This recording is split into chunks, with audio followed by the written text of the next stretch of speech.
قل ان کنتم تحبون اللہ فاتبعونی یحببکم اللہ۔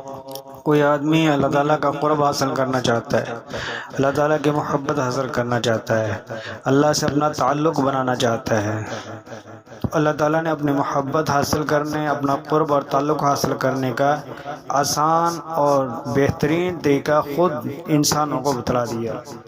فرمایا میرا قرب حاصل کرنا چاہتے ہو تو ان کنتم تحبون اللہ فاتبعونی، تو میرے حبیب کی اتباع کرو۔ جب تم میرے حبیب کی کامل اتباع کرو گے تو میں تمہیں اپنا محبوب بنا لوں گا۔ امام الانبیاء خاتم النبیین محمد عربی صلی اللہ تعالی علیہ وسلم نے ارشاد فرمایا کہ جو آدمی میرے لائے ہوئے دین پر جب تک عمل نہیں کرے گا اور میری لائی ہوئی شریعت پر عمل نہیں کرے گا اس وقت تک وہ کامل مسلمان نہیں۔ علماء نے لکھا ہے کہ کوئی آدمی اللہ کا قرب اس وقت تک حاصل نہیں کر سکتا جب تک پیارے آقا محمد عربی صلی اللہ علیہ وسلم کی کامل اتباع نہ ہو۔ امام الانبیاء خاتم النبیین محمد عربی صلی اللہ تعالی علیہ وسلم نے ارشاد فرمایا من احیا سنتی فقد احبنی ومن احبنی کان معی فی الجنہ او کما قال علیہ الصلوۃ والسلام۔ فرمایا جو میری سنت کو زندہ رکھے گا، میری سنت پر عمل کرے گا، وہ مجھ سے محبت کرنے والا ہوگا، اور جو مجھ سے محبت کرے گا وہ کل قیامت والے دن میرے ساتھ جنت میں ہوگا۔ زندگی کے ہر شعبے میں پیارے آقا صلی اللہ علیہ وسلم کی سنتوں کو سیکھ کر اس پر عمل کرنے میں ہی کامیابی ہے۔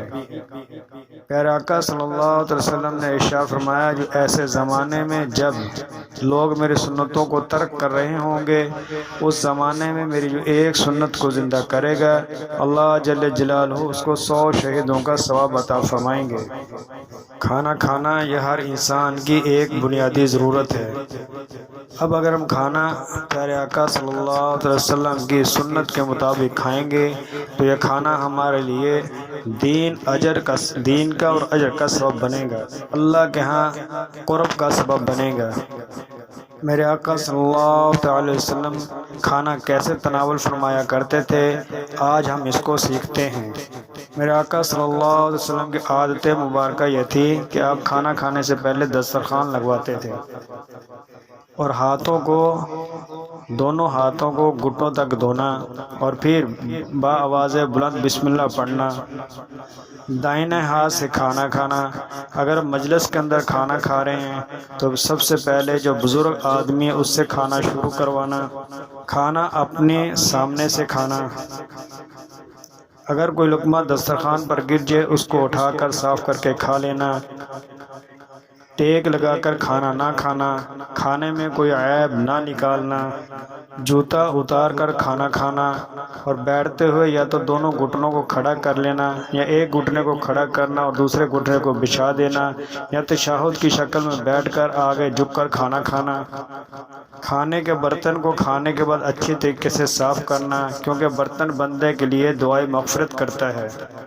کھانا کھانے کے بعد انگلیوں کو چاٹنا اور کھانے سے فراغت کے بعد یہ دعا پڑھنا الحمدللہ الذی اطعمنا وسقانا وجعلنا من المسلمین۔